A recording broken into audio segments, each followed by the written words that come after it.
রাখে আল্লাহ মারেকে। কেন কথাটা বললাম? রাষ্ট্রপতি যিনি একবার বলছিলেন, একটা বক্তব্য চলছিল আওয়ামী লীগ সরকারের সময়, তিনি রাষ্ট্রপতি হবার পরে, তো বক্তব্যের মাঝখানে ঝড় তুফানের মতো একটা পরিস্থিতি তৈরি হয়েছিল। তো তখন একজন আর্মি অফিসার কানে কানে এসে বলতেছিল যে স্যার তুফান আসতেছে, কারণ আমি তো নিজে সাইক্লোন টর্নেডো। তবে তিনি যে কিছুটা সাইক্লোন টর্নেডো এটা প্রমাণিত হয়ে গেছে, কারণ ডক্টর ইউনূস সরকারের সময় তার যে রাষ্ট্রপতির মতো একটা গুরুত্বপূর্ণ পদে থাকা, পাশাপাশি সুযোগ সুবিধা পাওয়া এবং কোনো ধরনের ঝামেলা ঝক্কির মধ্যে পড়েন নাই। অনেক চেষ্টা করা হয়েছে, বাট তিনি আসলে পড়েন নাই। তো সেই জায়গা থেকে আনটিল রাইট নাও তিনি যে একটা জায়গার মধ্যে সরকার তৈরি হওয়ার পরেও আপনার রাষ্ট্রপতি পদে আছেন, পুরোটাই চান কপাল। তবে জামাত ইসলামের সাথে পূর্ণ আপোষ করতে বাধ্য হচ্ছে বিএনপি সরকার। হ্যাঁ, এতদিন লাস্ট 2 দফায় আপোষের কথা শুনেছেন। একটা ছিল ইউনূসের আমলে, সেটা মৌলিক কিছু বিষয়ের উপর কিছু আপোষ ছিল। যে আপোষ থেকে বিএনপি সাময়িক সময়ের জন্য একটু দূরে সরে গিয়েছিল। আবার জাতীয় সংসদের প্রথম অধিবেশনের শেষের দিনের আগে আরেকটা আপোষ জামাতের সাথে হয়েছে। সেখানেও আংশিক, যে না আমরা বিরোধিতা করব, আমাদের মধ্যে কিছু ইখতিলাফও থাকবে, কিন্তু কিছু কিছু বিষয়ের উপর আমরা আসলে এক থাকবো। তাহলে এই ভারতকে 50 ভাগে বিভক্ত করা হবে। ভারত যদি এই বাংলাদেশের দিকে কোনো নজরে তাকায়, বাংলাদেশে আক্রমণ করার মতো দুঃসাহস দেখায়, তাহলে এই ভারতকে পৃথিবীর মানচিত্র থেকে মুছে দেওয়া হবে। আর ভারত যদি বাংলাদেশের দিকে একটা মিসাইল দিয়ে আক্রমণ করে, তাহলে পাকিস্তান 3টা মিসাইল দিয়ে জবাব দিবে। কারণ এই পাকিস্তান জানে যে ভারত ষড়যন্ত্র করে 1971 সনে আমাদেরকে আলাদা করেছে, আমাদেরকে দুর্বল করে দেওয়ার জন্য। তাই আমরা এই পাকিস্তানের একমাত্র একটি প্রদেশকে হারিয়েছি। পাকিস্তান আমাদের মতো একটি অঙ্গরাজ্যকে হারিয়েছে, সেটা পাকিস্তান ভালো করে জানে। সময়টা খারাপ যাচ্ছে, ওনার সাথে কি করছে অনেকে চিন্তা করতেছেন যে বিএনপি সরকার কি কোনো আবার মামলা টামলা দিল কিনা। না, বিষয়টা এরকম না। আমাদের রাষ্ট্রপতি শাহাবুদ্দিন চুপ্পুর হার্টে ব্লক শনাক্ত হয়েছে, অলরেডি রিং বসানো হয়েছে। আর আমরা জানি যাদের হার্টে একবার রিং বসানোর প্রক্রিয়া শুরু হয় তাদের দিনগুলো খুব খারাপ যায়। অনেক স্বাভাবিক যে নিয়ম কানুন বা স্বাভাবিক জীবনযাপন এটা কিন্তু আর সম্ভব হয় না। আবার একটা বয়স ভেদেও আপনার বিষয়টাকে শারীরিক সুস্থতা অসুস্থতার ইস্যুটা ডিপেন্ডেবল হয়ে যায়। তো রাষ্ট্রপতির যে বয়স আমার ধারণা 70+ এই ব্যক্তির বয়স, সো তার জন্য এটা এই মুহূর্তে খুবই গুরুতর একটা ইস্যু। যুক্তরাজ্যে নিয়মিত স্বাস্থ্য পরীক্ষা চলাকালে রাষ্ট্রপতি শাহাবুদ্দিনের হৃদযন্ত্রে একটি গুরুত্বপূর্ণ ব্লক শনাক্ত হয়েছিল। আর এর পরপরই জরুরি ভিত্তিতে সফলভাবে এনজিওপ্লাস্টি এবং স্ট্যান্ট রিং, আমি আসলে জিনিসগুলো কি জানি না, যাদের হার্টে পড়ানো হয়েছে অথবা পরিবারে আছে একটু কমেন্টে জানাবেন যে এনজিওপ্লাস্টি রিং কি আলাদা আর স্ট্যান্ট রিং কি আলাদা, বা এগুলো আসলে কিভাবে পড়ায়, আমি একটা ডকুমেন্টারি করতে হবে। যাই হোক, তো ওনার হার্টেও এনজিওপ্লাস্টি এবং স্ট্যান্ট রিং বসানো হয়েছে। তো বর্তমানে শারীরিক অবস্থা স্থিতিশীল আছে আমরা যতটুকু জানতে পারলাম। গতকালকে রাতে বঙ্গভবনের প্রেস উইং থেকে এই তথ্য আমাদের সামনে আসলো। যুক্তরাজ্যে অবস্থানরত রাষ্ট্রপতির ব্যক্তিগত চিকিৎসক, এই মুহূর্তে রাষ্ট্রপতি তিনি যুক্তরাজ্যে আছেন, এমনকি তিনি তার শপথে কিন্তু বহাল আছেন। ওনার যিনি ব্যক্তিগত চিকিৎসক আছেন কর্নেল ডাক্তার AKM ফয়জুল হক সাহেব, তিনি আপনার প্রেস উইংকে জানিয়েছেন যে গত 12ই মে দুপুরে আপনার যুক্তরাজ্যের ক্যামব্রিজে যে বিশ্ববিখ্যাত একটা হাসপাতাল আছে রয়্যাল প্যাপওয়ার্থ হসপিটাল, ইন্টারভেনশনাল যিনি আছেন হাসপাতালে ইন্টারভেনশনাল কার্ডিওলজিস্ট ডাক্তার স্টিফেন হলির তত্ত্বাবধানে রাষ্ট্রপতির এনজিওগ্রাম সম্পন্ন হয়। পরীক্ষাকালে হৃদযন্ত্রের আপনার যেই ধমনীতে উল্লেখযোগ্য একটি ব্লক ধরা পড়লে সাথে সাথে সেটার ইয়ে করা হয়েছে। তো এই মুহূর্তে তিনি শারীরিকভাবে নিবিড় পর্যবেক্ষণ এবং তত্ত্বাবধানে আছেন, আর তিনি তার দ্রুত রোগ আরোগ্যের জন্য দেশবাসীর কাছে দোয়া চেয়েছেন। এখন হয় কি যে ধরেন বড় ধরনের কোনো ঝামেলা থাকলে এটা আসলে এতটা সামনে আসে না, তাই এটা একটু লুকোচুরিত থাকে। তবে অনেকে বলেন যে যুক্তরাজ্যে যাওয়ার পর রাষ্ট্রপতি আর দেশে ফিরবেন না, ওনাকে আসলে একটা গ্রিন পাস দেওয়া হয়েছে। আবার কেউ কেউ বলছেন যে না তিনি বাংলাদেশে আসবেন, তার বিরুদ্ধে তো স্পেসিফিক কোনো মামলা হয় নাই। আবার অনেকে ভয় পাচ্ছেন যে তাকে রাষ্ট্রপতি পদ থেকে সরানোর পরপরই বা নতুন রাষ্ট্রপতি নিয়োগের পরপরই তিনি আবার কোনো বিপদে পড়েন কিনা, তার বিরুদ্ধে কোনো মামলা হয় কিনা, এই চিন্তা করে তিনি হয়তো আগে চলে গেছেন। বাট আমার পারসেপশন এটা 50-50, তিনি দেশে আসতেও পারেন নাও আসতে পারেন। আর তার আসা না আসায় আসলে রাষ্ট্রের জন্য এই মুহূর্তে বা বিএনপির জন্য তেমন গুরুত্বপূর্ণ কিছু না, বাট রাষ্ট্রপতির হাতে যেহেতু রাষ্ট্রের খুবই গুরুত্বপূর্ণ কিছু অপশন কানেক্টেড, সো তিনি দেশে আসবেন, ক্ষমতা হস্তান্তর বা যে প্রক্রিয়াগুলো আছে সেগুলোকে সম্পূর্ণ করবেন, তারপর হয়তো আবার তিনি বিদেশ যাবেন। যাই হোক, ভালো থাকেন, আজকের মতো বিদায় নিচ্ছি, আসসালামু আলাইকুম। জামাত ইসলামের সাথে পূর্ণ আপোষ করতে বাধ্য হচ্ছে বিএনপি সরকার। হ্যাঁ, এতদিন লাস্ট 2 দফায় আপোষের কথা শুনেছেন। একটা ছিল ইউনূসের আমলে, সেটা মৌলিক কিছু বিষয়ের উপর কিছু আপোষ ছিল। যে আপোষ থেকে বিএনপি সাময়িক সময়ের জন্য একটু দূরে সরে গিয়েছিল। আবার জাতীয় সংসদের প্রথম অধিবেশনের শেষের দিনের আগে আরেকটা আপোষ জামাতের সাথে হয়েছে, সেখানেও আংশিক যে না আমরা বিরোধী দল বিরোধিতা করব, আমাদের মধ্যে কিছু ইখতিলাফও থাকবে, কিন্তু কিছু কিছু বিষয়ের উপর আমরা আসলে এক থাকবো। তো এটা আংশিক আপোষ ছিল। আর সরকারি দল বিরোধী দল তারা তো একজোট না, তাদের মধ্যে কখনো পূর্ণ আপোষ হয় না, আংশিক আপোষই হয়।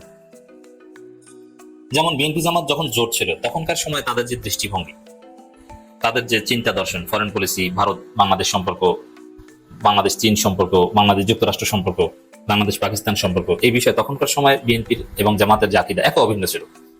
এখনকার বিএনপি এবং জামাতের আকীদা এইসব বিষয়ে এক অভিন্ন হওয়ার কথা নয়। কারণ অন্য বিষয় যেমন আওয়ামী লীগকে জামাত কিভাবে দেখে, বিএনপি কিভাবে দেখে, এগুলো এক অভিন্ন ছিল, কারণ তার জোট ছিল। জাতীয় পার্টিকে জামাত কিভাবে দেখে, বিএনপি কিভাবে দেখে, এগুলো এক অভিন্ন ছিল। হ্যাঁ, তারপরে তারা আলাদা দল, এটা এটা এটা রাজনীতির আলোচ্য বিষয়, এটা একদম দলের ইন্টারনাল। জামাত একটা ধর্মভিত্তিক ইসলামী দল, আর বিএনপি একটা জাতীয়তাবাদী দল, এটা আলাদা বিষয়। কিন্তু সরকার, ফরেন পলিসি, রাজনীতির মৌলিক বিষয়ে জোট ছিল, মানে এক ও অভিন্ন ছিল। 1971 প্রশ্নে জামাতের আকীদা আর বিএনপির আকীদা সম্পূর্ণ এক। জামাতও স্বাধীনতা বিরোধী দল ছিল, বিএনপিও স্বাধীনতা বিরোধী দল ছিল। জামাতও ইনক্লুসিভ, যে এগুলো অতীত ভুলে সামনের দিকে এগিয়ে যাওয়ার পক্ষে, বিএনপিও অতীত ভুলে সামনের দিকে এগিয়ে যাওয়ার পক্ষে ছিল। সেম, সবকিছুতে সেম ছিল। কিন্তু সরকারি দল বিরোধী দলে তো এভাবে পূর্ণ সবকিছুতে সেম থাকার কথা না। কিন্তু আশ্চর্যজনক ভাবে আমরা দেখছি বিএনপি এতটাই মাইন্ডকে চিপায় পড়েছে, এতটাই বেকায়দায় পড়েছে, এতটাই অস্থির পরিস্থিতিতে পড়েছে, জামাত ইসলামীর সাথে বিএনপি পূর্ণ সমঝোতায় আসতে যাচ্ছে। কারণ পূর্ণ সমঝোতা না করলে বিএনপি টিকতেই পারবে না। চারদিকে অস্থির পরিস্থিতি। দর্শক, যেমন ভারতের সাথে সম্পর্ক একদম তলানিতে। আমরা ভেবেছিলাম বিএনপি সরকার ক্ষমতা এসেছে, ভারতেও খুশি, প্রোপাগান্ডা বন্ধ হয়ে গেছে। ইউনূসের বিরুদ্ধে যেভাবে বলে, তারেক রহমানের বিরুদ্ধে তো কিছুই বলে না।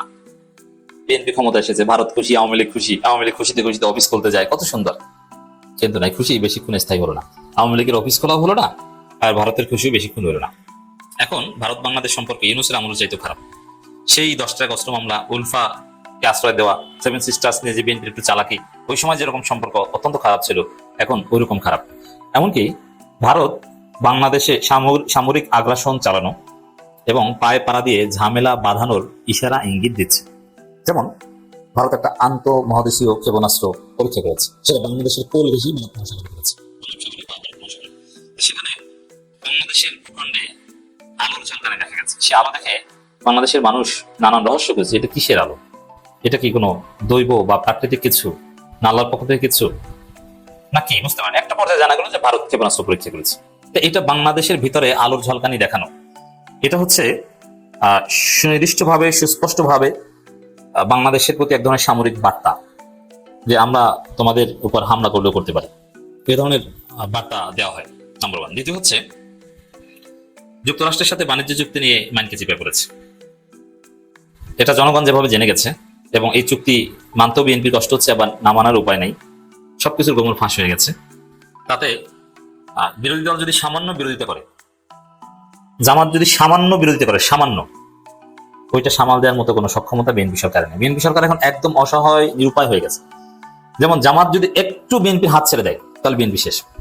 ভারত যেভাবে বিএনপি সরকারকে বাংলাদেশে এখন চেপে ধরছে, যেমন বর্ডারে, পশ্চিমবঙ্গের সাথে বর্ডারে যেভাবে পশ্চিমবঙ্গের সাথে বর্ডারে যেভাবে তারা অতি দ্রুত কাঁটাতারে বেড়া নির্মাণের কথা বলছে, এটা পায়ে পড়ে ঝামেলা বাঁধানো, এবং আরো যেসব অস্থির পরিস্থিতি, এবং শুভেন্দু যেভাবে হুমকি ধমকি দিয়েছিল বা এখনো যে পরিকল্পনা করছে, অ্যাজিব যে আওয়ামী লীগের সাথে মিলে বাংলাদেশে হামলা করে, সামরিক হামলা করে হাসিনাকে রিপেট্রিয়েট করে দিবে, এরকম একটা প্ল্যান। এই পরিস্থিতিতে জামাত যদি সামান্য সময়ের জন্য বিএনপির হাত ছেড়ে দেয়, বিএনপি একদম পড়ে যাবে। যুক্তরাষ্ট্রের সাথে চুক্তি নিয়ে যে বেকায়দায় পড়েছে এবং পরিস্থিতির শিকার হয়ে বাধ্য হয়ে যেভাবে বিএনপি সরকার নাটকীয়ভাবে চীনমুখী হচ্ছে, এই পরিস্থিতিতে জামাত যদি সামান্য সময়ের জন্য বিএনপির হাত ছেড়ে দেয়, বিএনপি একদম অতল গহ্বরে তলিয়ে যাবে, ঠিক না? এবং পাকিস্তানের স্বরাষ্ট্রমন্ত্রী বাংলাদেশে আসছেন, এবং দেশের অর্থনীতির যে অবস্থা, রেমিটেন্সের যে অবস্থা, ব্যবসা বাণিজ্যের অবস্থা ভালো না। বিএনপি ক্ষমতা এসেছে, একটা পয়সা এখন পর্যন্ত ইনকাম করতে পারো না, অথচ শুধু টাকা নষ্ট করেছে ফ্যামিলি কার্ডের মতো ফালতু প্রজেক্টের নামে। কর্মসংস্থানের কোনো খবর নাই। মানে চারদিকে যে অস্থির পরিস্থিতি, এতে বিরোধী দল যদি একটু হেল্প না করে, বিএনপিকে যদি বেকায়দায় ফেলতে চায়, ল্যাং মেরে মুহূর্তের মধ্যে ফেলে দিতে পারে। এটা বিএনপি উপলব্ধি করেছে যে এখন যে পরিস্থিতি, এতে বাঁচার উপায় একদিকে ভারত, যুক্তরাষ্ট্র, এদের দালালি ছেড়ে চীনমুখী হতে হবে, আর দেশের ভিতরে জামাতকে সাথে লাগবেই। এই জন্য বিএনপির ভিতরে নির্দেশনা চলে এসেছে যে জামাতকে রাজাকার বলে অমুক তমুক বাবা, এগুলো বাদ দাও। এগুলো বলা যাবে না, জামাতের সাথে মিলে মিশে এখন কাজ করতে হবে, নইলে দেশের অবস্থা খারাপ হয়ে যাবে। আর জামাত ফিল করছে যে ভারত যদি আগ্রাসন চালায়, তাহলে ওই যে আমরা যেটা বলেছি যে আওয়ামী লীগ ফিরে এসে বিএনপি জামাত উভয়কে এক দড়িতে বেঁধে পিটাবে এবং এক দড়িতে ফাঁসি দিবে। আওয়ামী লীগ যদি এই ভারতের যে একটা সামরিক আগ্রাসনের সূক্ষ্ম পরিকল্পনা, যদি এত সহজ না, এরকম হয়তো শুভেন্দুদের মতো উগ্রবাদীদের মাথার মধ্যে আছে, যদি এরকম কোনো ঘটনা ঘটে বাংলাদেশে, আওয়ামী লীগ যদি রিপেট্রিয়েট করে দিতে পারে, সেটা সেই সিসির মতো কোনো শাসনের মধ্য দিয়ে হোক আর সরাসরি অন্য কোনো ভাবে হোক, যদি এরকম কিছু ঘটে, তাহলে আই রিপিট, ইউনূস সরকারের লোকজন এনসিপি জামাত বিএনপি এদেরকে এক দড়িতে ফাঁসি দিবে, এটা জামাত জানে। যার ফলে জামাতও বিএনপি কোঅপারেট করছে এবং বিএনপিও জামাতের হাতে পায়ে ধরছে, প্লিজ ভাই আমাদেরকে বাঁচান, আমরা এই রাজাকার খেলা এগুলো পরে খেলি, আমরা এখন একসাথে বাঁচি। এই জন্য পূর্ণ আপোষ করতে বাধ্য হচ্ছে। এরই অংশ হিসাবে মেজর হাফিজের মাধ্যমে জামাত এটা আজ সুযোগে আসল জিনিস আদায় করে নিচ্ছে এবং বিএনপিও দিয়ে দিচ্ছে। মেজর হাফিজ মাননীয় স্পিকার এবং বিএনপি নেতা, তিনি বলেছেন, দেখেন ৭১ বিরোধী জামাত আর এখনকার জামাত এক নয়। আপনি কি মনে করেন যে মেজর হাফিজ তো অতীতে জামাতের বিরুদ্ধে অনেক বলেছে? মেজর হাফিজ কিন্তু জামাতকে দেখতেই পারতো না, রাজাকার স্বাধীনতার বিরুদ্ধে এগুলো বলে গালি দিত, সব বক্তব্য আমাদের কাছে রেকর্ড আছে, মজুদ আছে। সেই মেজর হাফিজ এখন বলছেন ৭১ বিরোধী জামাত আর এখনকার জামাত এক নয়। জামাতের সংসদ সদস্যদের মধ্যে একজন মুক্তিযোদ্ধা আছে, আরো কয়েকজন মুক্তিযোদ্ধা আছে, এইসব কথাবার্তা বলছেন। এর মানে জামাতকে নরমালাইজ করছেন। জামাত মানে এই যে কথা যে ৭১ জামাতের এই জামাত এক নয়, জামাতের লড়াই তো এই জায়গায় যে হ্যাঁ এইটাই তারা প্রতিষ্ঠিত করতে চায়। এই সার্টিফিকেট বিএনপি দিয়ে দিল কেন? কি মনে করেন এমনি দিয়ে দিল? এবং প্রচন্ড জামাত বিরোধী মেজর হাফিজ, ভারতপন্থী মেজর হাফিজ জামাতকে এত সুন্দর সার্টিফিকেট দিয়ে দিবে? একজন বীর মুক্তিযোদ্ধা খেতাবপ্রাপ্ত, তিনি জামাতকে ভাবে নরমালাইজ করে দিবেন ফজু পাগলাদের মুখে চপেটাঘাত করে? এটা তো সোজা না। এটা হচ্ছে ওই যে বিএনপির সাথে আপোষ করতে বাধ্য হচ্ছে জামাতের সাথে, তার অংশ হিসেবে এই কথা বলতে বাধ্য হয়েছে। জামাত এটা আদায় করে নিয়েছে। তাহলে এই ভারতকে 50 ভাগে বিভক্ত করা হবে। ভারত যদি এই বাংলাদেশের দিকে কোনো নজরে তাকায়, বাংলাদেশে আক্রমণ করার মতো দুঃসাহস দেখায়, তাহলে এই ভারতকে পৃথিবীর মানচিত্র থেকে মুছে দেওয়া হবে। আর ভারত যদি বাংলাদেশের দিকে একটা মিসাইল দিয়ে আক্রমণ করে, তাহলে পাকিস্তান 3টা মিসাইল দিয়ে জবাব দিবে। কারণ এই পাকিস্তান জানে যে ভারত ষড়যন্ত্র করে 1971 সনে আমাদেরকে আলাদা করেছে, আমাদেরকে দুর্বল করে দেওয়ার জন্য। তাই আমরা এই পাকিস্তানের একমত একটি প্রদেশকে হারিয়েছি, পাকিস্তান আমাদের মতো একটি অঙ্গরাজ্যকে হারিয়েছে, সেটা পাকিস্তান ভালো করে জানে। ভারত যদি আমাদের দেশে আক্রমণ করে, আমরা বলতে হবে না যে হে পাকিস্তান ভাইয়েরা, ভারত আমাদেরকে আক্রমণ করছে, তোমরা আমাদেরকে সহযোগিতা করো, এটা আমাদের বলতে হবে না। ঠিক একটা মিসাইল দিয়ে বাংলাদেশ আক্রমণ করলে পাকিস্তান 3টা মিসাইল দিয়ে জবাব দিবে। সাবধান করে বলে দিতে চাই ভারতকে যে যদি আমার দেশের দিকে ভারত কোনো নজরে তাকায়, আক্রমণ করার মতো দুঃসাহস দেখায়, তাহলে এই পৃথিবীর মানচিত্র থেকে ভারত মুছে যাবে। ভারতের হয়তো পারমাণবিক বোমা আছে, ভূখণ্ড বড়, আমাদের পারমাণবিক নাই, আমাদের ভূখণ্ড ছোট, আমাদের এই সামরিক শক্তি নাই। সেজন্য আমি ভারতকে দায়ী করি, কারণ বিগত 54 বছরে এই ভারত আমাদের সামরিক শক্তিকে শক্তিশালী করতে দেয় নাই।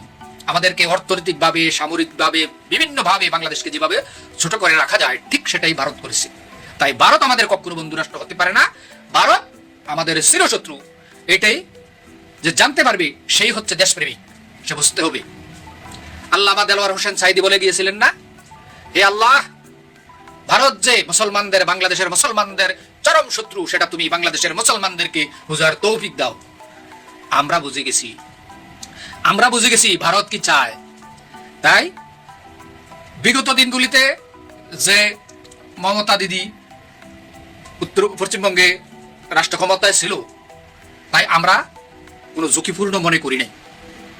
এখন ভারতের শীর্ষ সন্ত্রাসী শুভেন্দু অধিকারী, এই লোক এখন ভারতের বাংলাদেশের যে কুলিগেত্তা প্রদেশ, এটা দখলে নিয়েছে অন্যায়ভাবে, এটি কারচুপির নির্বাচনের মাধ্যমে। তাই এখন আমরা মনে করি আমাদের জন্য এই কলিকাতার হুমকি হয়ে দাঁড়িয়েছে। তাই আমরা আমাদের এই হুমকিকে মোকাবিলা করার জন্য, আমাদের আত্মরক্ষার জন্য প্রয়োজনে আমরা পাকিস্তানের সাথে সামরিক চুক্তি করব, যেমনটা করেছে সৌদি আরব পাকিস্তান। ঠিক আমরাও বাংলাদেশ পাকিস্তান প্রয়োজনে আমরা সামরিক চুক্তি করব, চায়নার সাথে আমরা সামরিক চুক্তি করব। কিন্তু ভারত যদি উল্টাপাল্টা করে, তাহলে ভারতকে চরম শিক্ষা দেওয়া হবে। আজ একটা কথা বলে যাই, এই পৃথিবীর সৃষ্টি থেকে এ পর্যন্ত এই পৃথিবীতে শুধু একবারই পারমাণবিক বোমা ফুটেছে, সেটা হচ্ছে জাপানের হিরোশিমায়, আর কোথাও ফুটে না। আর দ্বিতীয়বার যদি এই পৃথিবীর ভূখণ্ডে পারমাণবিক বোমা আঘাত আনে, তাহলে সেটা আনবে ভারতে। জনাব তারেক রহমান সাহেব, আপনি যদি সত্যিকার অর্থে এই ভারতীয় শক্তির কপালে লাথি মেরে ফিরে এসে থাকেন, তাহলে আপনাকে 1 নম্বরে একটা কাজ করতে হবে। সেই কাজটা হচ্ছে ভারতের প্রশিক্ষণপ্রাপ্ত এই সালাউদ্দিনকে স্বরাষ্ট্রমন্ত্রীর পদ থেকে সরাতে হবে। এমন একটি গুরুত্বপূর্ণ পদে এই সালাউদ্দিন কাদের থাকতে পারে না, যেই সালাউদ্দিন কাদের পার্লামেন্টে দাঁড়িয়ে বেগম খালেদা জিয়াকে ছোট করে কথা বলি, বেগম খালেদা জিয়া কতটুকু সংবিধান বুঝতেন এই সম্পর্কে কথা বলি, তাহলে এই সালাউদ্দিন কমপক্ষে বিএনপির মঙ্গল হোক সেটা চাইবে না। তাই আমি আপনাকে অনুরোধ করব, এই সালাউদ্দিনকে স্বরাষ্ট্রমন্ত্রীর মতো এমন একটি গুরুত্বপূর্ণ পদ থেকে সরিয়ে আপনি ওইখানে আপনার কোনো শুভাকাঙ্ক্ষী, আপনার কোনো পছন্দের লোককে বসান, সেটা হবে সর্বোত্তম। আর আপনি যে ভারতীয় চুক্তির কপালে লাথি মেরে ফিরে এসেছেন, সেটাই তো আমার কাছে মনে হচ্ছে। কারণ আর না হয় ভারত এভাবে কুকুরের মতো পাগল হয়ে যেত না। আপনি ক্ষমতায় আসার 1 মাস পরেই আপনি আওয়ামী লীগকে নিষিদ্ধ করেছেন, যেখানে কথা ছিল তাদেরকে পুনর্গঠন করার। দ্বিতীয় হচ্ছে সায়নার সাথে তিস্তা চুক্তি বহাল রেখে তার কার্যক্রম শুরু করা এবং পাকিস্তানের সাথে সুসম্পর্ক করা। এগুলো তো তাই মনে হচ্ছে যে আপনি ভারতের সাথে যে চুক্তি হচ্ছে সেই চুক্তিতে আর আপনি নাই, এগুলোই তা প্রমাণ করে। আর সেজন্য ভারত কুকুরের মতো হয়ে গেছে, পাগলা কুকুরের মতো এখন ঘেউ ঘেউ করছে। সেই প্রিজন ভ্যানেই মানে আনা নেওয়ার সময় প্রিজন ভ্যান অ্যাক্সিডেন্টে আওয়ামী লীগের বিতর্কিত মন্ত্রী জুনায়েদ আহমেদ পলক প্রতিমন্ত্রী ছিলেন আইসিটি মন্ত্রণালয়ের। সেই পলক যিনি ইন্টারনেট বন্ধ করে জুলাই আন্দোলনের সময় খুব বেশি বিতর্কিত হয়েছিলেন, সেই অ্যাক্সিডেন্টে পলকের ঘাড়ের হাড় এবং মাজার হাড় ভেঙে গেছে। কিন্তু পলকের আইনজীবীর অভিযোগ যে সেই ভেঙে যাওয়া সত্ত্বেও চিকিৎসা দিচ্ছে না কারা কর্তৃপক্ষ, সরকার। সত্যি কি তাই? এতটা অমানবিক কি কারা কর্তৃপক্ষের হওয়ার কথা? চলুন একটু জেনে দেখি গণমাধ্যমে কি ভয়ঙ্কর চিত্র উঠে আসলো। আওয়ামী লীগের অনেক বিতর্কিত মন্ত্রী পলক, কোনো সন্দেহ নাই আওয়ামী লীগ সরকারকে যে কয়জন ডুবিয়েছে তার মধ্যে পলক অন্যতম, কোনো সন্দেহ নাই। কিন্তু যত খারাপ মানুষই হন না কেন, তার অভিযোগ প্রমাণের আগ পর্যন্ত তিনি অভিযুক্ত, দোষী না, অপরাধী না। আর অপরাধী হলেও তার সর্বোচ্চ অধিকার নিশ্চিত করা রাষ্ট্রের এবং কারাগারের দায়িত্ব। কারাগারে যখন কাউকে নেওয়া হয় তিনি চলে যান রাষ্ট্রের হেফাজতে, রাষ্ট্রের দায়িত্ব হয়ে পড়ে তখন তার সব কিছু দেখভাল করা, মানবাধিকার যেন লঙ্ঘিত না হয়। যদি এই ধারা অব্যাহত থাকে তাহলে ভবিষ্যতে এই নজির আরো ভয়ঙ্কর দিকে চলে যাবে। চলুন একটু কারাগার থেকে ঘুরে আসি, আদালত থেকে ঘুরে আসি, কি হচ্ছে পলককে নিয়ে একটু বোঝার চেষ্টা করি এই ভিডিওতে। নিশ্চয়ই কেউ কোনো কি কারারক্ষী কিংবা কোনো কয়েদি পলককে চুমা দিয়ে ঘাড়ের হাড় ভেঙে ফেলেনি, তাই না? কিংবা ওই পশ্চাৎ দেশে হালকা করে আদরের একটা টুকা দিয়ে নিশ্চয়ই কোমরের হাড় ভেঙে দেয়নি। কোনো একটা বড় ঘটনা ঘটেছে। গণমাধ্যমের এই শিরোনামটা দেখে নিন, সেখানে বলা হচ্ছে প্রিজন ভ্যান দুর্ঘটনা, পলকের ঘাড়ে 2টি, কোমরে 3টি হাড় সরে গেছে। 5টা হাড়, খুবই গুরুত্বপূর্ণ জায়গা। ঘাড়ের হাড় সরে যাওয়া মানে তার বিকলাঙ্গ হয়ে যাওয়ার মতো অবস্থা। মাজার হাড় ডিসপ্লেস হয়ে যাওয়া মানে তার দাঁড়ানোর ক্ষমতা থাকবে না, বসার ক্ষমতা থাকবে না, হাঁটার ক্ষমতা থাকবে না, শুয়ে থাকা ছাড়া উপায় থাকবে না যদি সেটা সিরিয়াস পর্যায়ে যায়, যদি চিকিৎসা ঠিকভাবে না হয়। সেখানেই অভিযোগ উঠেছে যে এত সত্ত্বেও তার চিকিৎসা করা হচ্ছে না। অভিযোগ করা হচ্ছে যে চিকিৎসার কোনো ব্যবস্থা নেওয়া হয়নি। কি বলছে গণমাধ্যম? প্রিজন ভ্যানের ঘটনায় সাবেক তথ্য যোগাযোগ প্রতিমন্ত্রী তার এটা হয়েছে। সাংবাদিকদের এই কথা তার আইনজীবী তরিকুল ইসলাম আজকে জানিয়েছেন। প্রিজন ভ্যান দুর্ঘটনার পর আমরা তার এমআরআই করার আবেদন করি। এরপর কারা কর্তৃপক্ষের নির্দেশে পিজি হাসপাতালে সাবেক প্রতিমন্ত্রী পলকের এমআরআই করা হয়। আজ আমরা এমআরআই প্রতিবেদন হাতে পেয়েছি। এমআরআই করা হয়েছে গতকালকে, অথচ এই দুর্ঘটনা ঘটেছে তাদের ভাষ্যমতে গত মাসের মাঝামাঝি সময়ে। এতদিন এমআরআই করা হয়নি। একথা অনস্বীকার্য, একথা অস্বীকার করার কোনো উপায় নেই যে আওয়ামী লীগ সরকারকে যে কয়জন ডুবিয়েছে, এমনকি আন্দোলনের মধ্যেও যে 2-4 জন ব্যক্তি এই আওয়ামী লীগ সরকারের পতন আরো নিশ্চিত করেছে, তার মধ্যে পলক অন্যতম। পলক তার আইসিটি মন্ত্রণালয় ব্যবহার করে প্রচুর দুর্নীতি করেছে। এমনকি আইসিটি মন্ত্রণালয়ের টাকা ব্যবহার করে বিভিন্ন যে অনলাইন প্রশিক্ষণ, সাইবার প্রশিক্ষণ, এই প্রশিক্ষণ খাতে যে সকল টাকা এসেছে সে সকল টাকা ম্যাক্সিমাম সে মেরেছে। মাননীয় প্রধানমন্ত্রী জনাব তারেক রহমান, তিনি এটা কি করলেন? কি কাজটি তিনি করলেন? এই কাজটি তার করা কতটুকু উচিত হয়েছে আর কতটুকু অনুচিত হয়েছে, এই বিষয়টা আমরা একটু আলোচনা করব। তার আগে একটা বিষয় বলে নেই, অনেকেই বলার চেষ্টা করছেন প্রধানমন্ত্রী তারেক রহমানকে শেখ হাসিনার সাথে তুলনা করার চেষ্টা করছেন। শেখ হাসিনার মতো একজন অপরাধীর সাথে তারেক রহমানের তুলনা করা মোটেই উচিত হবে না। আমরা বর্তমান প্রধানমন্ত্রী জনাব তারেক রহমানকে সমালোচনা করব, তার যে ভালো কাজগুলো আছে সেগুলো প্রশংসা করব, আর যে ভুলগুলো যতটুকু হবে ততটুকু সমালোচনা করব। তবে এতটুকু স্পেস আমরা দিতে চাইবো না শেখ হাসিনার সাথে কেউ তাকে তুলনা করুক। যাই হোক, চলেন আমরা আসল কথায় ফিরে যাই। প্রধানমন্ত্রী তিনি ঢাকা বিশ্ববিদ্যালয়ে গিয়েছিলেন, এটি ছিল রাষ্ট্রীয় সফর। এইখানে গিয়ে তিনি ছাত্র দলের সাথে বৈঠক করেছেন এবং ছাত্র দলের বিভিন্ন জায়গা থেকে নেতাকর্মী এনে একটা গ্যাদারিং করার চেষ্টা করেছেন। অনেকেই বলছেন যে ঢাকা বিশ্ববিদ্যালয়ে ছাত্র দলের এত জনশক্তি নাই, তারা বাইরে থেকে বহিরাগতদের এনে এই গ্যাদারিংটা করেছেন। এইখানে রাজনৈতিক বিশ্লেষকরা যেটি বলার চেষ্টা করছেন, তিনি তো ঢাকা বিশ্ববিদ্যালয়ে গিয়েছেন, এটি ছিল সরকারি সফর। তার এই সফরে পুরো প্রোটোকলের দায়িত্বে থাকবে, নিরাপত্তার দায়িত্বে থাকবে দেশের আইন শৃঙ্খলা রক্ষাকারী বাহিনী। তার এসএসএফ সদস্যরা রয়েছে, পুলিশ রয়েছে, আনসার রয়েছে, বিজিবি রয়েছে, র্যাব রয়েছে। তার যে যে মানের নিরাপত্তা দরকার, যে মাত্রার নিরাপত্তা দরকার, সেই মাত্রার নিরাপত্তা বলয় গড়ে তুলবেন সেই মানের লোকদের দিয়ে, সেই বাহিনীদেরকে দিয়ে। তা না করে এখানে বাইরে থেকে ছাত্র দলের বিভিন্ন পর্যায়ের নেতাকর্মীদের এনে একটা কৃত্রিম গ্যাদারিং সৃষ্টি করা হয়েছে। অথচ উচিত ছিল কি, তিনি বিশ্ববিদ্যালয়ে যাবেন, বিশ্ববিদ্যালয়ের যে সমস্ত বিভিন্ন টিম রয়েছে তাদের সাথে বসবেন, আলাদা মিটিং করবেন, আলাদা আলাদা করে বসবেন, ডিপার্টমেন্ট ওয়াইজ প্রয়োজনে বসবেন, বসে কোন ডিপার্টমেন্টের কি দরকার সেটুকুর খোঁজখবর নিবেন, কোথায় সমস্যা রয়েছে সেটার খোঁজখবর নিবেন। তিনি ভালো পরামর্শ দিবেন যে এইখানে এইটা করা দরকার, বিশ্ববিদ্যালয়ের শিক্ষা, গবেষণা, চর্চা এগুলোর মান আরো বৃদ্ধি করার জন্য কোন কোন জায়গায় সাপোর্ট দেওয়া প্রয়োজন, কোন ধরনের সহযোগিতার অপ্রতুলতা রয়েছে এগুলো তিনি বলবেন, নির্দেশনা দিবেন। গবেষণা যাতে আরো উন্নত হয়, আন্তর্জাতিক প্রতিযোগিতায় টিকে থাকার জন্য কোন মানের শিক্ষা ব্যবস্থা দরকার সেইটার নির্দেশনা দিবেন। এরপরে এখানে অবকাঠামোগত উন্নয়নের কি কি সমস্যা রয়েছে সেগুলোর এক কথায় সার্বিক খোঁজখবর নেবেন এবং কোথায় কি সমস্যা সেটার পরামর্শ দিবেন। প্রয়োজনে বাজেট বরাদ্দ দিবেন, বাজেটের অপ্রতুলতা থাকলে সেখানে তিনি প্রতিশ্রুতি দিবেন। এরপরে সেখানে একটা শক্তিশালী সংসদ রয়েছে ডাকসুর নেতাদের সাথে বসবেন, তাদের কি সমস্যা, কোন কোন জায়গায় তাদের উন্নতি করার দরকার আছে বা সুযোগ আছে এটা বলবেন। আর ডাকসুর যদি কোনো ভুল ভ্রান্তি থাকে, কোনটা তার অপছন্দ, কোনটা দেশের স্বার্থে যাচ্ছে না, জনস্বার্থে যাচ্ছে না, শিক্ষার্থীদের স্বার্থে যাচ্ছে না, সেটা তিনি পরামর্শ দিবেন, দিক নির্দেশনা দিবেন যে এইগুলো এই জায়গায় আরো কাজ করার সুযোগ আছে। যেহেতু একটা নির্বাচিত প্রতিনিধি, সুতরাং নির্বাচিত প্রতিনিধিদের সম্মান জানানো এটা কিন্তু একটা রাষ্ট্রের গণতান্ত্রিক অধিকার। কিন্তু আমরা দেখলাম তিনি তার কিছুই করেন নাই। তিনি ডাকসু নেতাদের সাথে বসার প্রয়োজনীয়তাই অনুভব করেন নাই। তিনি যদি ডাকসু নেতাদের ডাকতেন তাহলে তারা কি তার ডাকে সাড়া না দিয়ে পারতো? আমরা দেখেছি তিনি প্রধানমন্ত্রী হবার আগেই ডাকসু নেতৃবৃন্দ কিন্তু তার সরাসরি তার অফিসে গিয়ে তার সাথে সাক্ষাৎ করেছে, পরামর্শ চেয়েছে, কিন্তু এবার তিনি তা করেন নাই। তা না করে তিনি কি করেছেন, বিশ্ববিদ্যালয় থেকে তার কার্যক্রম শেষ করে, তার প্রোগ্রামাদি শেষ করে ছাত্র দলের সাথে তিনি ওই বিশ্ববিদ্যালয়ের ভিতরেই মিলিত হয়েছেন, তার নিজের সংগঠন। এটি তিনি করতেই পারেন, অবশ্যই করবেন, কিন্তু উচিত ছিল আগে ওইখানে যারা নেতৃত্বে আছে, গণতান্ত্রিক পদ্ধতিতে যারা সেখানে বর্তমান প্রশাসনের বিভিন্ন স্তরে রয়েছে, তাদেরকে যথাযথ সম্মান দিয়ে তাদের সাথে বসে তারপরে তিনি এখানে আসতেন, নিজের ছাত্র সংগঠনকে তিনি পর্যাপ্ত সময় দিতেন, কিন্তু তা তিনি করেন নাই, সময় দেন নাই। এখানে যেটা ঘটেছে, ছাত্র দলের নেতৃত্ব এখন আর ছাত্রদের হাতে নাই, এটা চলে গেছে বয়স্কদের হাতে, মুরব্বীদের হাতে। ছাত্র দলের যিনি কেন্দ্রীয় সভাপতি, তার বয়স কত? মিনিমাম 45 এইরকম একটা ছেলে যদি ছাত্রদের নেতৃত্বে আসে, তাহলে একটা টিনেজার ছাত্র মানে কিন্তু সাধারণত 25-26 বছর বয়স। এই বয়সের যে চিন্তা, এই বয়সের যে ধ্যান ধারণা, এটা 45 বছরের একজন বৃদ্ধ বা অর্ধবৃদ্ধ সে কি করে বুঝবে? এটা বুঝতে পারবে না। সুতরাং তার কোথায় সমস্যা আছে সে সমাধান দেবে কি করে?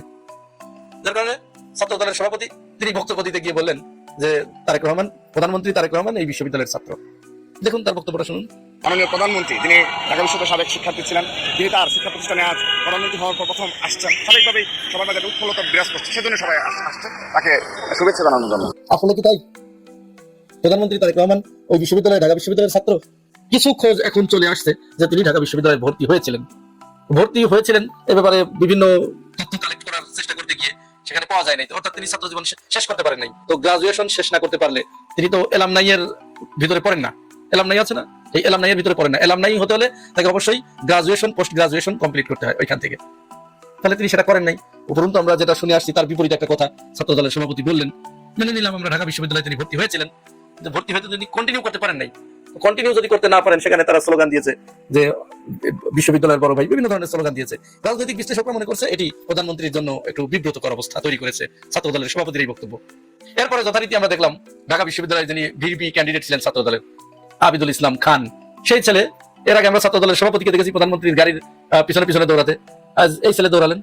আবিদ দেখুন, আপনারা একটু দেখুন। আচ্ছা, এরকম দৌড়ানোর পরে তিনি আবার যখন ট্রল হচ্ছিল, তিনি লাইভে এসে বলছেন যে না আমি দৌড়াই নাই। তো এরকম জলজান্ত অসত্য কথা কেমনে বলে, যার প্রমাণ যখন চারিদিকে ছড়িয়ে পড়ে। ছাত্র রাজনীতির মূল প্রবলেমটা এই জায়গায়। ছাত্র দলের সভাপতি সেক্রেটারি হতে হলে তাকে এইভাবে নেতার গাড়ির পিছনে দৌড়াতে হয়, এবং কে সভাপতি সেক্রেটারি হবেন সেটা নির্ধারণ করে দেন প্রধানমন্ত্রী, অর্থাৎ ওই দলের প্রধান স্বয়ং নিজে। কারণ ছাত্র দলের গঠনতন্ত্রে বলা আছে ছাত্র দল হচ্ছে বিএনপির অঙ্গ সংগঠন, এবং এই দলের প্রধান হচ্ছে যিনি বিএনপির প্রধান হবেন তিনি হচ্ছে সাংগঠনিক প্রধান। সুতরাং এই সময়ে এসে এই জেনারেশন তারা কি এইভাবে কোনো নেতার গাড়ির পিছনে দৌড়ানো পছন্দ করে? এটা কি ভালোভাবে নেয়? এটা কিন্তু ভালোভাবে নেয় না তারা। শেখ হাসিনা খবরদারি করতে গিয়েছিল তাদের উপরে, দিয়েছে পাঠিয়ে ভারতে। তো ছাত্রদল প্রধানমন্ত্রীর গাড়ির পিছনে যেভাবে দৌড়াদৌড়ি করছে শুধু তার নজরে আসার জন্য, তাকে একটু খুশি করার জন্য, সে যাতে তার দিকে তাকায়, এবং প্রধানমন্ত্রী একটু তাকালেন রাকিবের দিকে,